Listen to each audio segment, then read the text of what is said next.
To Myanmar now, where the Yangon protesters are demanding that ASEAN leaders stand with the Myanmar people. This ahead of the ASEAN summit to be held tomorrow. It will be attended by junta leader Min Aung Hlaing. Our EBC correspondent Kristel Dimarucot is following the developments from Thailand. Hello, Kristel. Good evening, Alma, and to all our viewers.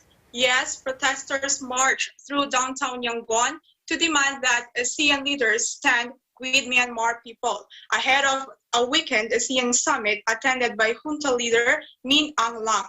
Coup leader Min Aung Hlaing is set to take part Saturday in a summit of regional leaders as part of a 10-country association of Southeast Asian nations, or ASEAN, to address Myanmar's mounting crisis. The meeting of ASEAN leaders and foreign ministers has drawn widespread criticism from activists, human rights groups, and protesters for including the military regime.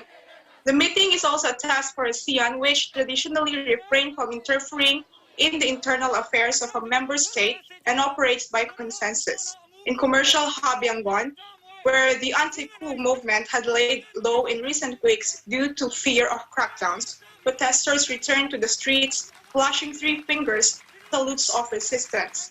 The protesters came from different Yangon townships, some carrying signs that read, ASEAN, please stand with Myanmar people, and ASEAN, do you need more blood to make the right decision? Also angered by the bloc's invitation to Min Aung Hlaing was the so-called National Unity Government, a group of outside Myanmar lawmakers attempting to run a shadow administration. On Thursday, they called on Interpol to arrest the senior general. The same day, Myanmar's media announced the lawmakers in hiding were wanted for the high treason. The junta has justified the push by alleging electoral fraud in November's election, which Suu Kyi's party had won in a landslide. The US, European Union, and Britain have already imposed sanctions on top military brass, as well as on some army-linked businesses.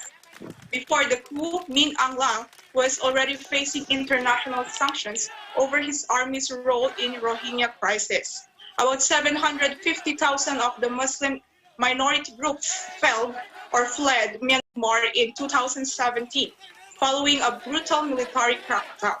The country has been in turmoil since February 1, when the military ousted civilian leader Aung San Suu Kyi in a lightning coup, using violence for lethal force to quell a nationwide uprising.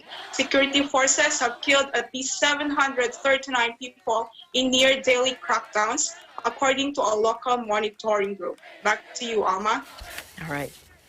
Thank you, Kristel, for your updates. Looking forward to more updates as we follow this developing story. Thank you for your time.